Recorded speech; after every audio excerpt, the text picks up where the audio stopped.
Hi, all you art lovers out there. This is a brand new interview in our series of Artist to Artist podcasts.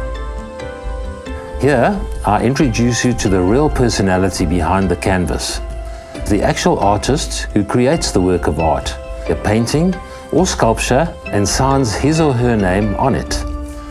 How many times have you looked at a painting and wondered who the hell belongs to that signature in the bottom right-hand corner or in another remote place on the work of art? Occasionally, you have to be an expert in deciphering hieroglyphics to even make out the name of the signature.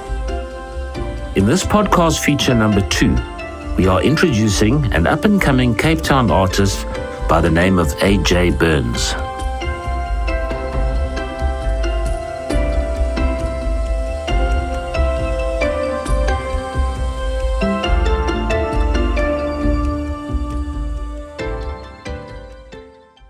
So today we are introducing Andrew Burns, who goes under the name of AJ Burns in his art world.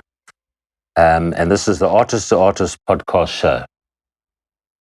So Andrew, just kicking off, let's talk a little bit about your early life as a young boy, where you grew up, the schools you went to, the places or towns, cities you stayed in, your interests, what sports you played. So let's cover the first part of your life, before we get onto your art and the current situation. Well, thanks, Gavin, and thanks for inviting me to partake in the podcast. I was born here in Cape Town, all the way back in 1968. It's always on websites and whatever where you have to fill in your date. I have to scroll back so far these days that That's true.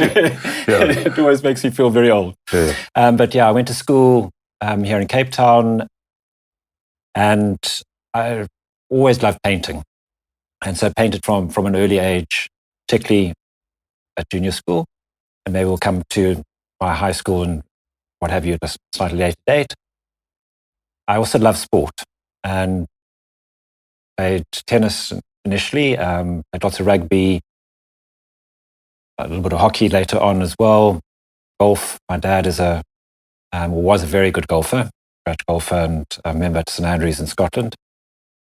And so I loved golf as well. Unfortunately, I never got down to scratch. Sneaked into single figures for about a week and then have been going backwards ever since. Yeah. And I love really arts and what have you as well, over and above just visual arts, music, although my wife will tell me that my taste in music is appalling. Okay. So tell us a little bit more about that, the other arts that you've been involved with or interested in. Yeah, well, I thought I could sing until at high school I was dragged in front of a panel of teachers who were compulsorily had to sing in front to join the choir. And I did my do, re, mi, what have you, and the guys, stop. And I got into trouble because I was apparently taking the mickey, that I wasn't trying hard enough to sing. I was doing my best, but I was so bad that he actually had to stop me. So that was really the end of my singing career. And my mother tried to get me to play the recorder and violin and all sorts of other stuff, equally hopeless. So I now just specialize in the air guitar, and I'm pretty good at that. Oh, right. Yeah. Well, that's good. That's an achievement. Yes, it is. Yeah. And Pity I used you to haven't got your guitar here today. Yeah, it is a pity, but didn't fit into the case. And I used to, there's listeners, I was bald as a coot, and but used to, as a student and what have you, have very long hair, halfway down my back and what have you. And so a mandatory part of playing air guitar is obviously to have the hair to thrash around and what have you as well. Indeed. So I did have the full part in playing the guitar. Yes. Okay, so just reading up on you on your website, I saw something very interesting about you were obviously quite a mischievous chap, and your younger brother, who was colorblind, you took delight in taking the wrappings off his wax crayons. I did. And tell us a little about that. But I enjoyed, so we would draw and with wax crayons and paints and what have you. And in those days, the wax crayons had their wrapped in paper, and on the paper was the name of the color. And obviously, initially he would read the color, and I thought this was far too easy, and so removed all the papers from him. So he would ask me and hand me color. This is a red crayon. I said, no, that's green, or it's cool to do the trees and that, or it's cool to do the sea, or what have you. And so he would always come with what he thought was a fantastic piece, and my mom would come home from work. And of course, I was in trouble. She didn't take long to see through that I was in trouble again for giving him the wrong colors and what have you. But yeah, in hindsight, I think it's helped with his tonal values and a little bit of abstraction in his work as well. Although I'm not sure he does much drawing. Although his kids have significant talent as well. That's an interesting story, quite funny. Is there any art that runs through your family besides your brother and his wax crowns? In other words, your parents or other siblings that have also gone on a bit of an art career? No. So I think everybody was as surprised as I was that when I did start to create some art, very recently after a long gap, and that the galleries were taking the pieces and that they were selling. So everybody was very surprised. And where did that come from? I'm not too sure about that either. But it has kind of skipped a generation. My niece and nephew are very good. They're at later stages of school. One's just left school, one's in matric. And they're creating some wonderful art themselves. Yeah, and my brother and I, certainly zero initial talent or obvious talent in any of the art. Yes. Interesting. So, AJ, just to get to the difference between Andrew Burns and AJ Burns, tell us a little bit about using the name AJ in the art world. I've always loved photography and I've taken many photographs. I've been lucky enough to travel around the world. I've been to all 7 continents, and I love travel and I love documenting it in all sorts of ways. And then I would have an annual auction exhibition at Seikaborsi in Hout Bay, and to raise funds for Bright Start, the charity that puts kids through school. Okay. Is this with your photography now? This is my photography. Okay. And I started a website and an Instagram account called Burning Views. And that was initially to cover my photography. And it was a nice way to play on my surname and the views that I was taking of my photography. And then when my art started to kick off, I removed the photographs and started uploading and posting my art on the same platform. And maybe it's my age, what have you, but I've never really been that comfortable on social media. And so that Burning Views gave me a little bit of a barrier, and I could then post with confidence and what have you out to the world, and without necessarily hiding or not revealing exactly who I am or what have you. But when it got to the point where I was talking to the galleries and their customers wanted to know more about the artists whose work they were selling. And so on multiple galleries have said, no, you need to put yourself out there and show who you are and explain a little bit more about how I was doing. So my mother always calls me AJ.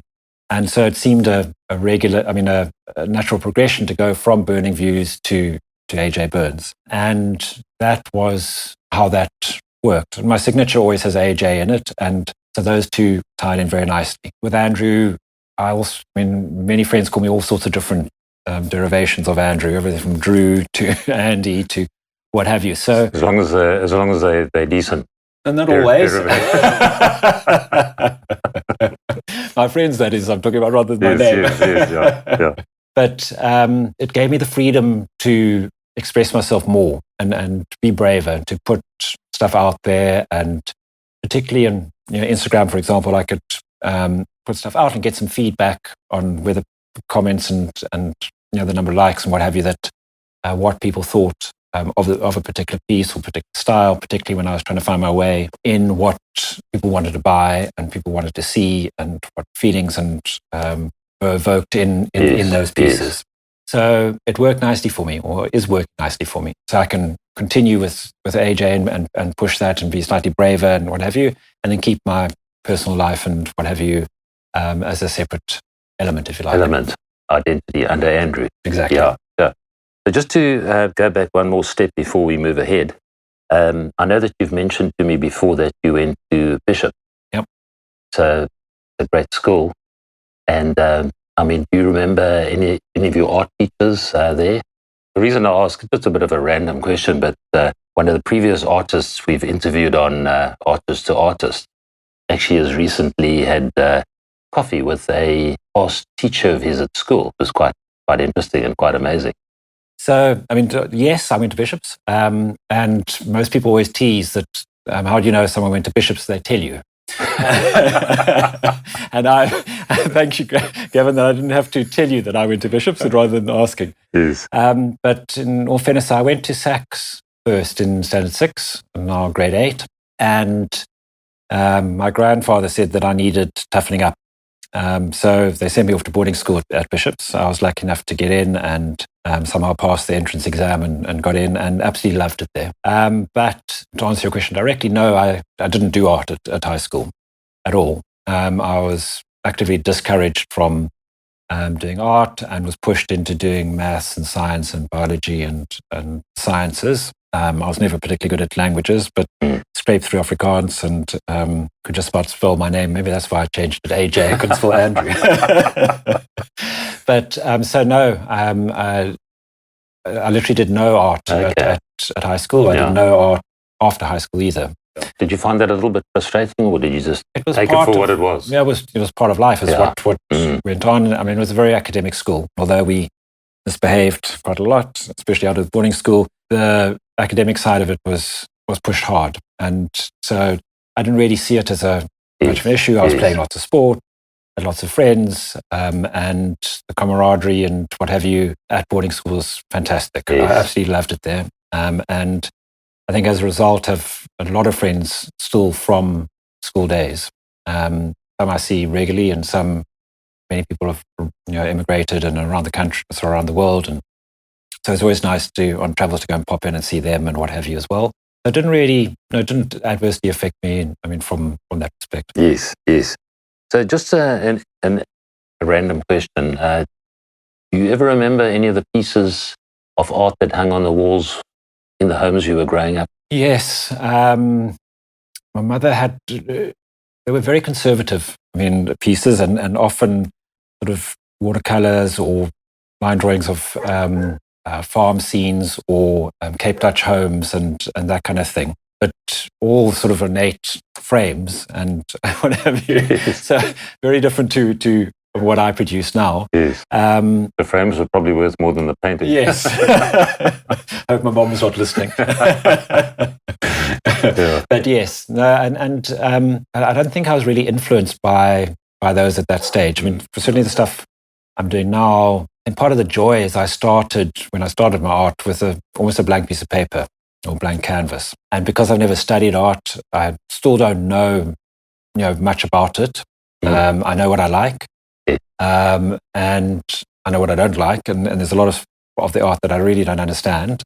But trying to learn and to get a grip and appreciate it. Exactly. Yes. But I mean, it's a bit like, for me, like wine, what have you. And wine, I know which ones I like, and some I don't like, but I still usually drink them. But good analogy. Yeah. So Andrew, just before we move on to where you are with your whole art world now, I just wanted to ask you, in your home, aside from your own work, if you're allowed to put your own work up, what art do you have around in your home? So in that department, my wife most definitely wears the pants. So, and in terms of the interior design of our home, and including furniture and paintings and what have you.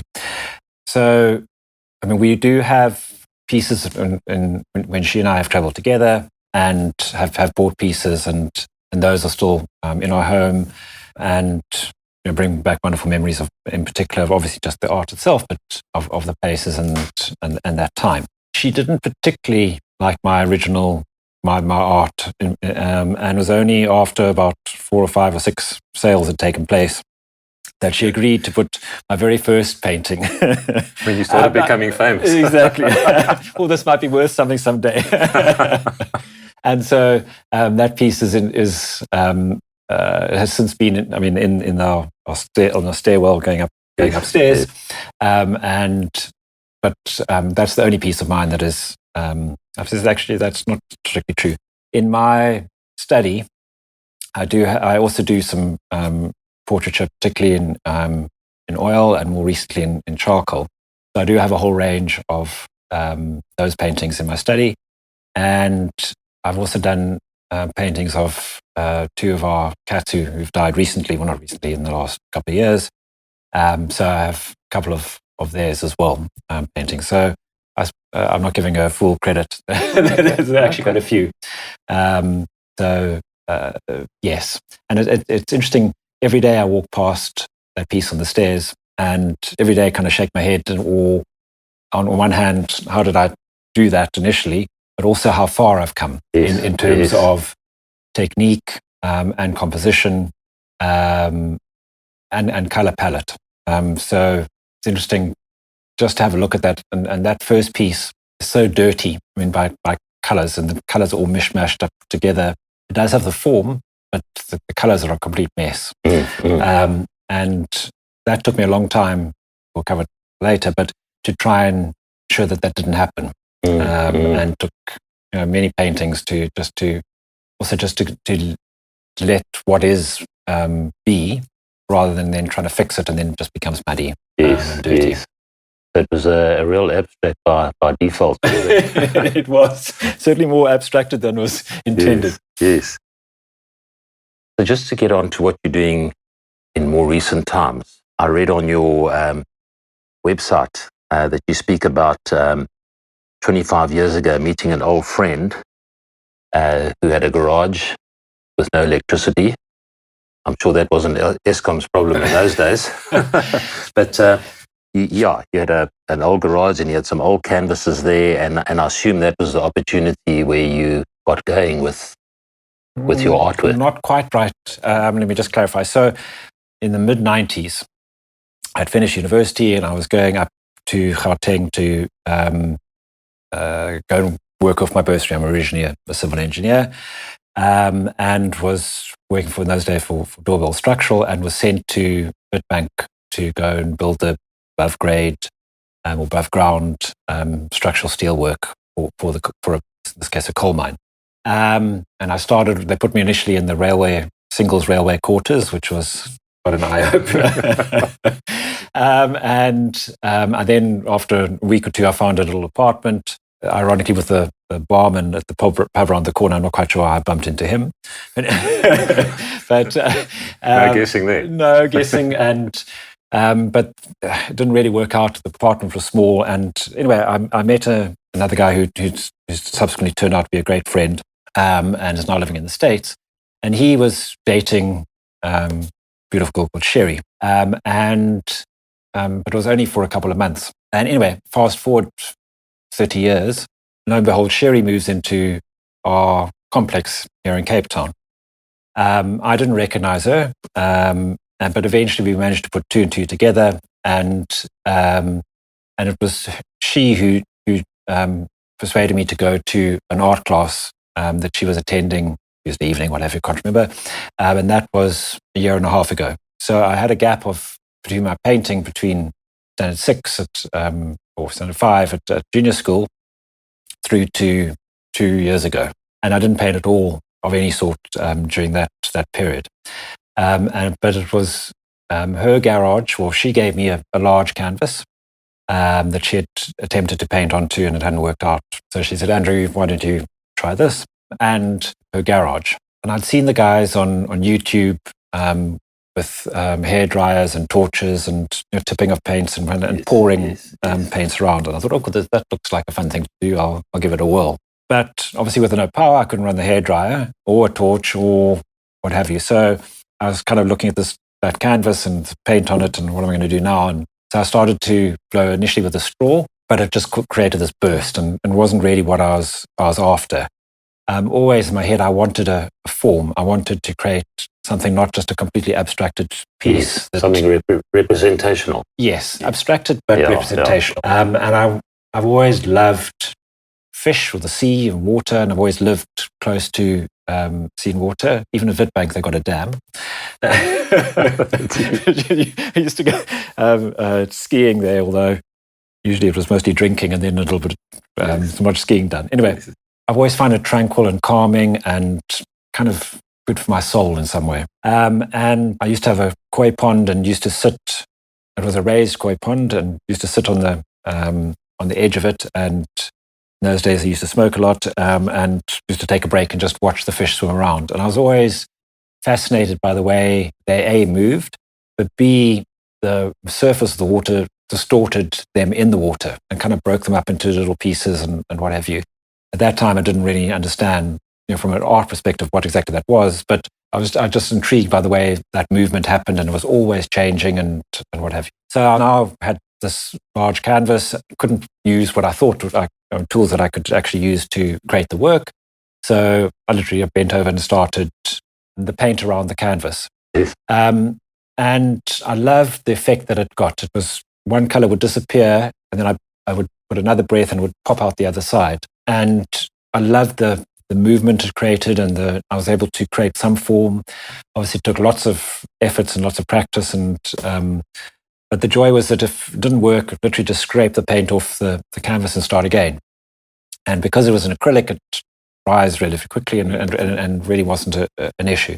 And with some time and some practice, and same as anything in life, get better at doing. Yes, yes. And I was really liking the effect that it was getting. And I could create the form that I was after. And certainly initially all with koi fish, but with enough abstraction to make it interesting and not too much abstraction that you could still make out that it was a fish. And I started somewhat naively with blue water and a white, orange, yellow koi fish, and a couple of dots of red or a bit of black or what have you, and tried working with those, but soon progressed to simpler palettes and upside down type palettes, so blue fish and white water or what have you, the other way around, just to add a little bit of interest and something that makes life less obvious, and hopefully to get those people that are buying the pieces something that will be of interest for many years, not just a piece that you see once and okay, it's nice on my wall, but it then just blends into wallpaper and what have you. So that was really what I was after. And it took a bit of practice and took a bit of trial and error, and quite a lot of error to start with. And there's still a fair bit of error. So that was really how my journey began in terms of the technique that I'm using and my art. So in June will be 2 years since I started blowing paint. Okay, so it's a relatively short time. Yeah. So interestingly, going back to the beginning of this 2-year period, it was the opportunity of having no electricity in this neighbor's garage, and her giving you a canvas, and the fact that you didn't have brushes and things like that just came about. That was a way to create a piece of artwork. Yes, and what's interesting is if I look back, there are a couple of key points along the way that if they hadn't happened, I wouldn't be sitting here. So first of all, being taken to an art class or dragged off to an art class and I said, I can't paint, and it has been 30 years. Secondly, to be given a canvas and space, because this is a very messy process, Yes. to have a space to be able to create that work. And then the next step along was into the galleries themselves. So one of the guys at the art class suggested I take it to Red, the gallery in so Dave on Whale Street in town. I arrived, so I phoned him. He says, "Send me some photos of the pieces." And I said, "Dave, these are huge. So typically pieces of 1.6 by 1 meter. You can't get a sense of their scale through a photograph of the piece, let alone the detail and what have you." I said, I'll bring them around to you tomorrow. And he sort of reluctantly agreed. I've subsequently found out that every artist is calling on every gallery every 5 minutes. Yes. and most gallery owners are just saying by default, send us an email with pictures. Exactly. and then you're lucky if you get a reply. And That's it. So naivety was certainly helped. Anyway, so I loaded up my car and took the pieces to him. When I got there, he was talking to a lady, and I waited 5 minutes and 10 minutes, and I double parked outside in Whale Street, and half an hour, and the cops said, "Dave, I'm just going to go and park the car around the corner, intentionally park quite a long way away, so that hopefully it would be too much of an issue. I could leave the canvases there then, rather than trying to find the car and bring them back." And That was my theory anyway. Yes. So I come back and the two of them are still talking. And this lady walks out, and as she walks past pieces that are standing up at the entrance, she says, "Oh, those are fantastic," and walked out. And I still like to thank that lady because there's one of the circumstances that I don't think I'd be here if it wasn't for her. And so Dave kind of looked at them, and after some discussion and whatever, he agreed to take them. I think partly because of the lady's recommendation or comment on it, and that he would give me 30 days. If it's not sold within 30 days, to come pick it up. So that deal. I was very excited and off I went. I phoned him the next week, and Dave is, how any interest or sales, whatever. He says, don't worry, I will phone you if there's any interest. Please don't pester me.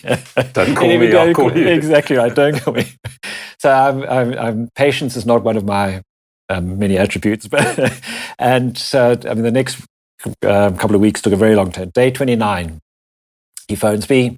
There's a gentleman in Camps Bay, has seen the pieces, loves them and wants them.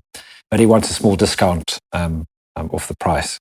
At that point, I would have sold them for $100. Some stranger, walked in, loved my work there's a huge number of pieces that he's got in the gallery, and that they'd chosen mine over, other established artists and what have you. $100 would have been fine. But anyway, we gave him a small discount, and he bought two and wanted another two.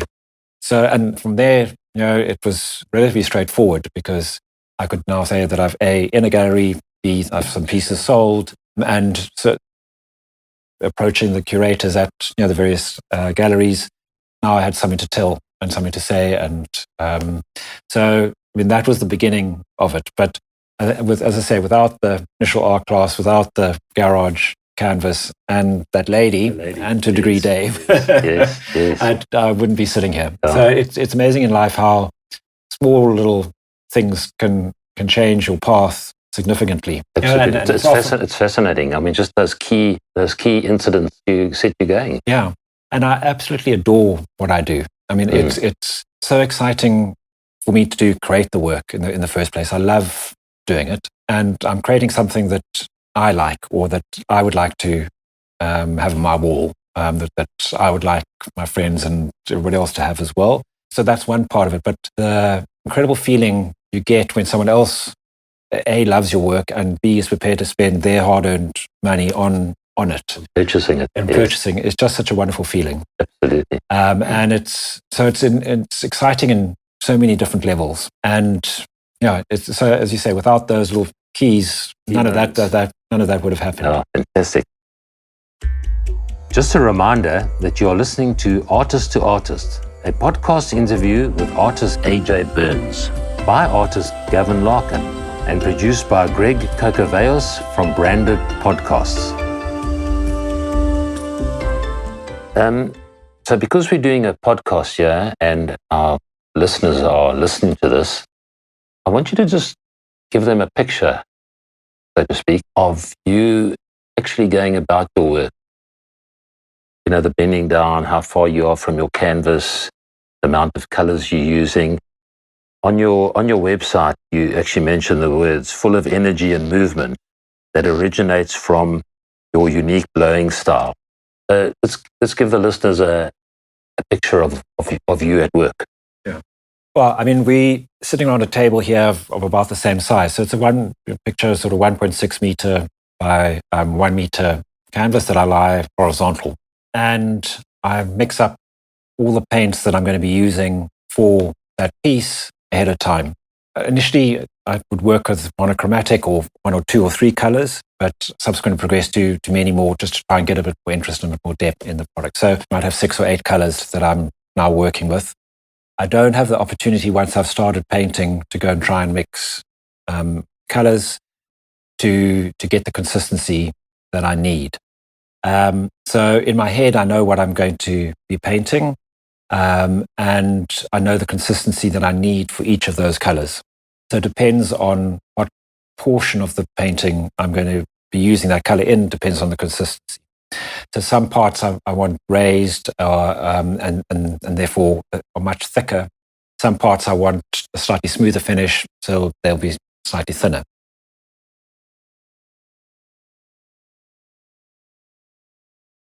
And then I will put one color down onto the canvas and then either drop into that color or next to that color, the color that I want the two to sit next door to each other. And then I bend over and blow literally with my mouth the one color through the other. And the paint often just disappears into, so let's say putting white into black, the white will literally just disappear. And you know, well, where'd that go? And then give it a bit more breath and it pops out the other side. And so slowly I then build up the piece using that same basic technique throughout. But I'm using large amounts of paint. So on a canvas 1.6 meter by 1 meter, I'm describing typically 5, 6, 7 liters of mixed paint that go onto the canvas. Sure, that's a lot of paint. It is a lot of paint. I didn't imagine it was that much paint. And obviously with that much weight, the canvas starts to bow and what have you. So I have a now understanding of what's likely to happen when I put the paint in one section that is going to run in this direction. And my desk is intentionally not flat, or my table that I've worked. So I can manipulate the paint to move in the direction that I want it to go. Yes. Bit of gravity feed there. Exactly right. Let Mother Nature do some of the hard work. And so I only have one go at each piece. But typically I will start at a corner and then work progressively from one corner across to the furthest corner. Normally, by the time I finished the last corner, the paint has got like a film on it that is starting to dry. Obviously, if it's 4, 5, or 6 mils thick, then the paint underneath is still obviously wet. But it's formed a film. There's nothing more that I can do with it. Yes. And as an engineer, you're drawing straight lines and 90-degree angles or 60, 30-degree angles, depending. Was a struggle for me to start with because I'd come back, oh, I want to change that, or that's not 100% correct, or this one's moved, and you can't do anything with it. And you just have to accept that that's what it's going to do. And once I'd got that understanding or that appreciation, and that's when the intentional accidents happen, right? And it's when you get some added value or added interest or added elements to the piece. Sometimes, I've got to say, it's a complete disaster. And sometimes the unexpected. Positive. Lots of unexpected. Yeah. And with a bit of practice, you get some experience. You're driving a car, you know that there's a child running up ahead. That child can run in any direction. You've got to be careful, right? And so it's the same basic analogy of what I'm trying to create. Yeah. And given the time constraint, you've got to work fast. You can't overthink it, and you just got to let it go and create the pieces as I picture it in my head as best I can. Although, if I'm honest, it's never exactly as I had in my head. I mean, there's elements that are moved. So again, just describing the piece to people listening, the form of the fish that I create, for example, is recognizable as a fish. But sometimes the water is running over its head or over its body or over its fins. Sometimes its fins have moved across into the water. So it's as if you're looking down onto a pond and the ripples on the top of the pond have now abstracted the form of the fish swimming through it. Obviously, also the fish is moving through the water. And so I try and exaggerate, particularly the tail and the fins and what have you, that it almost leaves a trail of color in the water behind it. So I tend to exaggerate the length of the fish and to a degree sometimes the width, just to try and create some additional movement and excitement within the piece. Yes. And that sort of covers that statement you had, full of energy and movement, that originates from your unique style. Yeah. So you've covered that well. Thank you. I mean, I haven't seen anybody doing this elsewhere. So I mean, I've seen lots, obviously, blowing with hair dryers and pouring, but I haven't yet seen anybody using the same technique. Yes. How many of the pieces do you have to write off? What's your percentage of, this piece just hasn't worked? Or do you manage to almost save every piece? No. I mean, some pieces are unsavable. Some pieces I think are going to be terrible, actually work out quite nicely. So I tend to, now with the luxury of selling quite a lot of the pieces, that I tend not to scrape the pieces too early and give the piece a chance to actually work.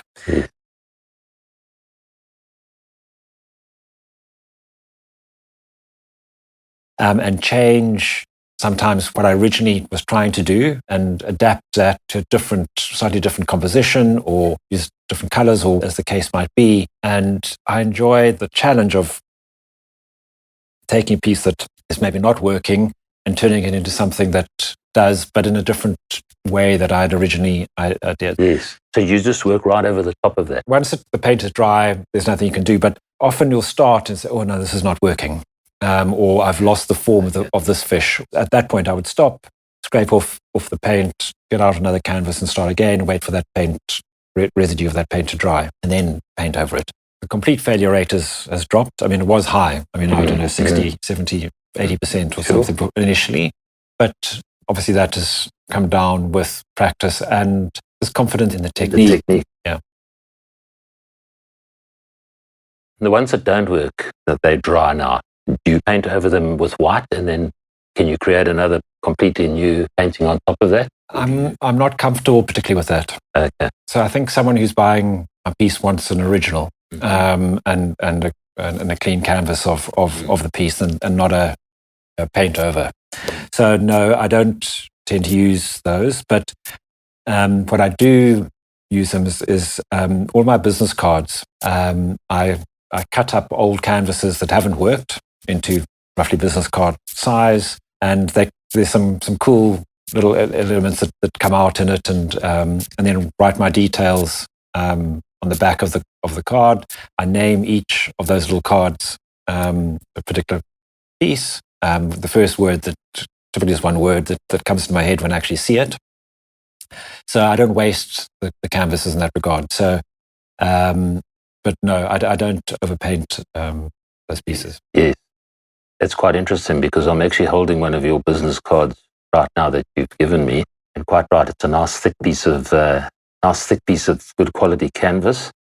This particular one's got Dunes written on, Dunes, and sure enough, here are all your contact details, which we can give the listeners in a short while. I'd like you to convey those contact details verbally. Cool. But they will also be up on the podcast. And yes, just to describe to the listeners, on the picture side of this business card are shades of navy blue, sort of blacks with some whites, bit of a smoky effect, with AJ Burns written across in a Koki pen. Very effective. Nice idea. Cool, thank you. Yeah. I get great result or what have you. And I mean, the process, as I made a little bit earlier, is very messy. So the walls get covered in paint, and the floor is thick in paint, and I get covered in paint. So I mean, I wear gloves mainly just to make cleaning myself afterwards a little easier. Otherwise, it takes forever to actually clean off your hands. Safety goggles just protect my eyes, because the splatter comes in my eyes, and my clothes get covered from head to toe. But my shoes, I always wear to any art event or what have you, and they are covered as well, and they get probably the most comments of everything. And I've had so many offers for people to buy them, and they just think they're fantastic. I've had people, can I put my shoes there and just you paint them as well. But so there are some little quirky stuff that's fun to do, and just to add a little bit of interest, and it's. I'm impressed, Gavin, that you've kept my card, because most business cards just get hoyed away, especially in today's world. It's on your phone, and I don't need the card anymore, and just throw. So hopefully people do keep them, and obviously if they want a painting or whatever, you can get in touch with me. Yes. So to answer your question directly, so my website is all the W's, www.ajburns.co.za. And my Instagram is either, you can find me on as AJ Burns, or Burning Views, BURNSBIEWS. Okay, so .co.za is a South African designation. Correct. For those listening in any other part of the world. And there's a phone number here. Yep. Would you like me to read it out? Sure, I'll give you. It's 083 207 9757. Okay. So that would be for overseas listeners, it would be +27 and then 83 207 9757. Correct. Great. So what I'd like to know, Andrew, is, are there any artists out there, past or present, that you really like or love or admire their work? Yes, Van Gogh. I was lucky enough to go to Amsterdam and to go to his museum there, and went on consecutive days. Absolutely love his pieces, and seen a couple of portraits and others in Paris as well. I really like him. Picasso too. I was lucky enough to at Tate Modern in London. Yes.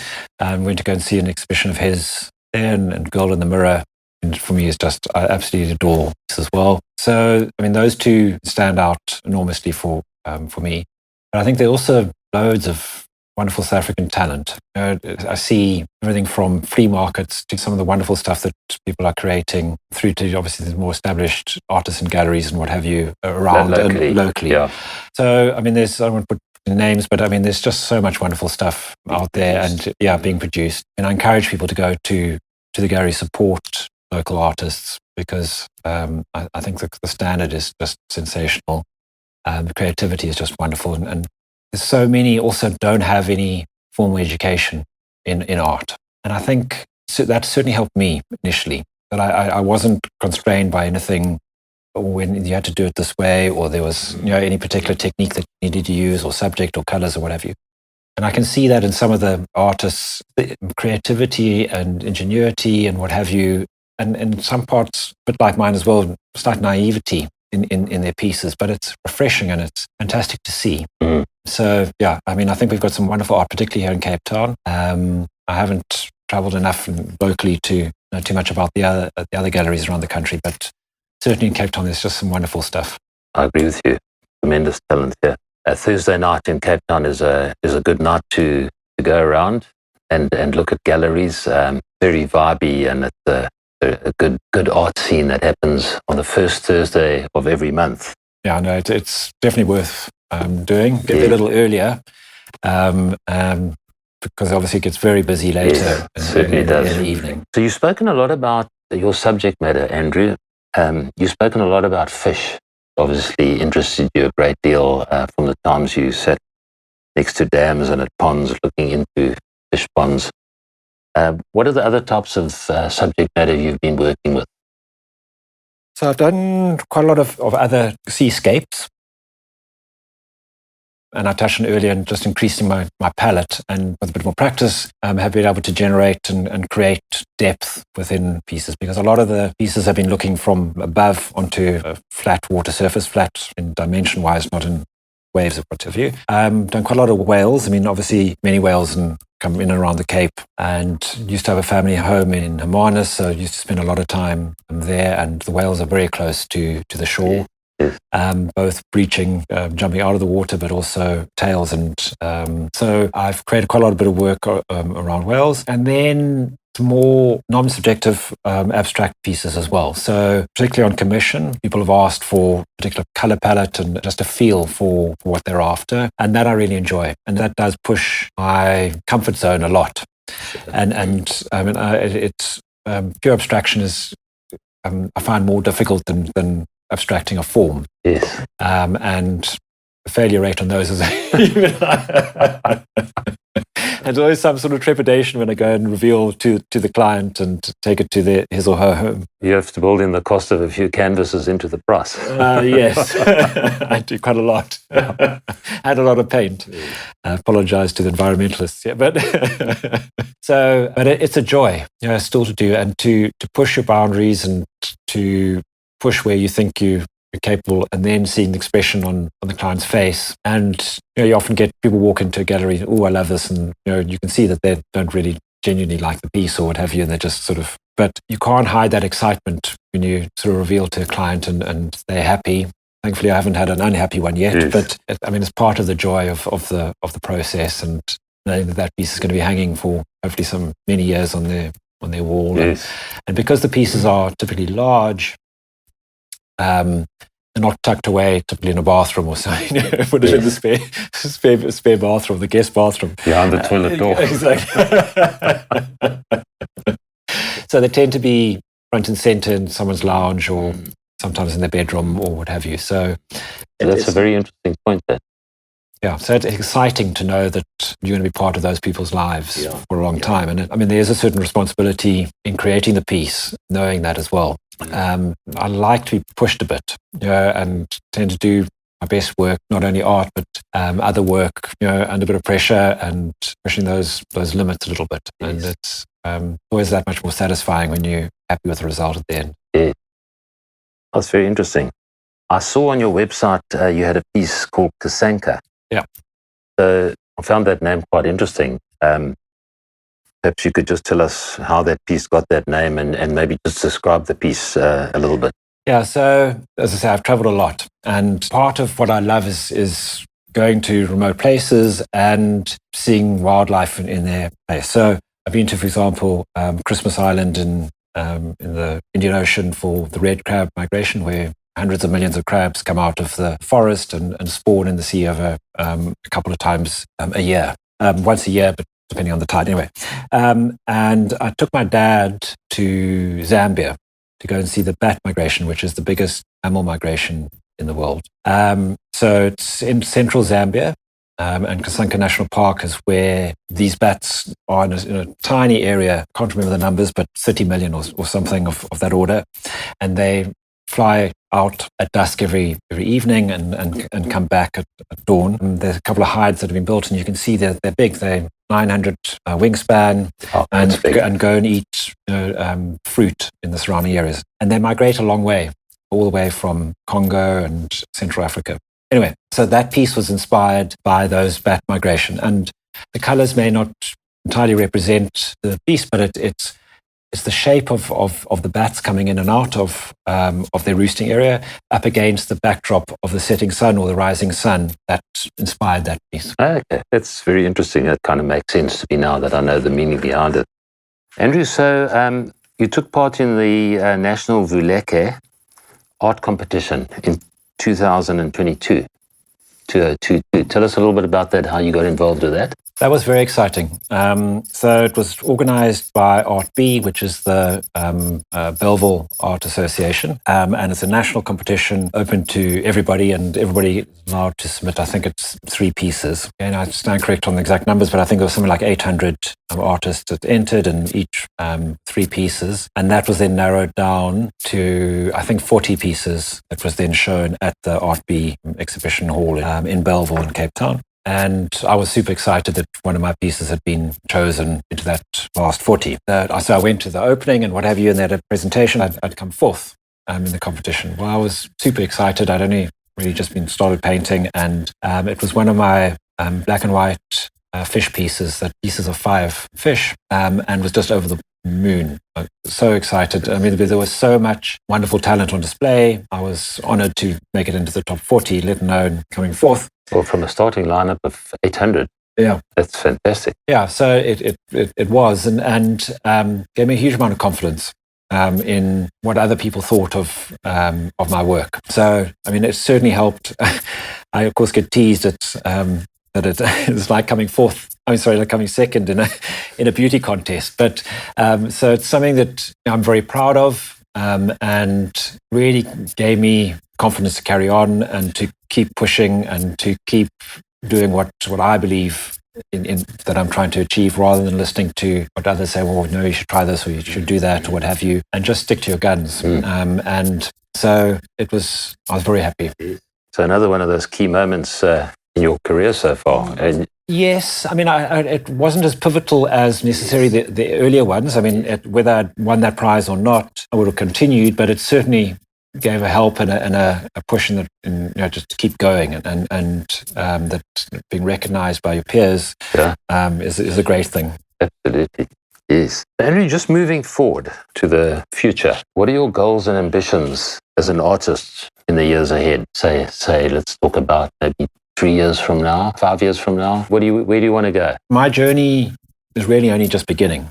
I mean, in terms of it's been 2 years or so, I'm absolutely blown away, no pun intended, about how far I've come in that 2 years. So I'm currently, I think, in 17 galleries around South Africa, and I've sold, I think it's 49 pieces through those galleries in that time. But first part is I want to expand on those. There's a number of galleries, key ones that I'd still like to get into, but I need to be able to service the existing ones and make sure that the quality of the art is continuing to improve all the time and get those to them. But I also want to take my art overseas. A lot of the people who are buying pieces here are tourists or foreigners or swallows who spend 6 months, the summer months in Cape Town, and return to their homes either in Europe or the States for 6 months of the Northern Hemisphere summer. I've been approached by a number of galleries in the UK, Germany, and in Italy to exhibit there. Shipping from South Africa is difficult and expensive, and customs duties and what have you. So I plan to go and paint a little bit in Europe, build up a portfolio of work there, and then start to supply the galleries there. And so that is exciting for me. And my dad still lives in the UK, so it gives me an opportunity to go and visit him, obviously getting a little older, and with COVID hasn't been able to travel that much. So it'd be nice to go and spend a little bit of time with him. So that I plan to do imminently. And really, I just want to get my work into people's homes because it brings me much joy. Yes. Mm. As I said earlier, there's a two-pronged. I love the joy of the creative process, and I love the joy of people buying my work and taking it into their homes, into their personal space. It's a wonderful feeling, both. It certainly is. As an artist myself, it is an amazing feeling. Yeah. Getting work into people's homes. Yeah, so I want to continue to do that and do more and more of it, and continue to support galleries that have had faith in me. Some, Dave in particular, and then the 2 or 3 or 4 others that followed. My pieces take up a lot of wall space, and therefore it's an investment from them that that they're confident that they can sell the product and sell my work and keep their businesses going, particularly during hard times like COVID we've just been through, and in South Africa the sort of economic downturn that we're currently in, and the challenges around our power and others. Yes. So I'm glad I don't have to use those hairdryers after all. Power in more ways than one. Exactly. So I'd like to grow with each of those galleries. And have some work abroad as well. Mm. Well, Andrew, that sounds very interesting, and you've certainly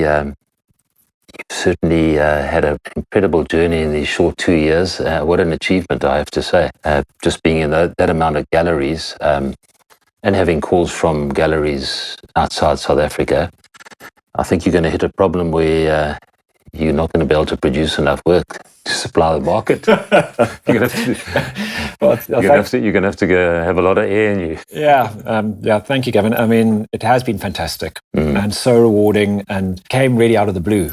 It wasn't expecting, and it wasn't something that I'd sort of been planning for 20 years. Okay, I'm now going to quit my job and go and paint. And it's been fantastic. And I think partly my age helps in that I'm old enough to have a thickish skin and confidence in my own ability and confidence in what I'm trying to achieve. Yes. I don't think I could have done this as a 25-year-old.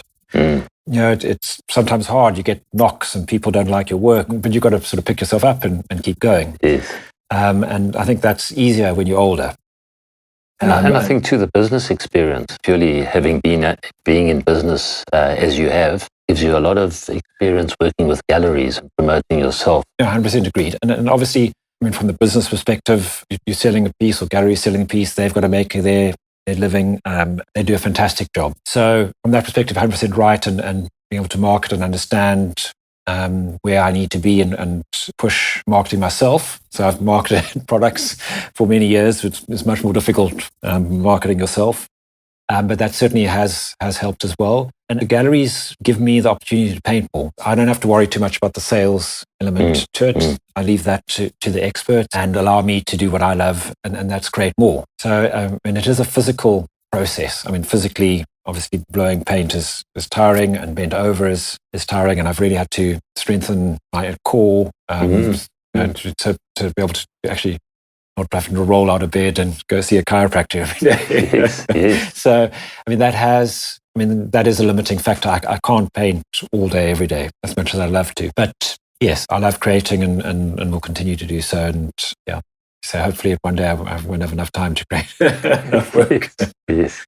Well, Andrew, thanks for Thanks for being on this artist-to-artist interview with myself, Gavin Larkin Art, and Greg Kirkeveus from Branded Podcasts, who's the producer of this program. Thank you very much. Well, thank you for having me. It's been great to sit and chat and share some experiences with you, and hopefully people listening will have enjoyed and hopefully learned a thing or two as well. And is everybody welcome to get in touch with me, any questions or anything particular that they understand about the technique or about any of my pieces. Yeah, thank you. And you're welcome to share this podcast with all the people you wish to share it with. Right. Yeah. Cool. Thank you very much, Gavin. The more the merrier. Yeah. Especially artists. Yes. And buyers. Cool. Okay, thank you, Gavin. Thanks. This podcast was brought to you by myself, Gavin Larkin Art, and produced by Greg Kirkeveus of Branded Podcasts.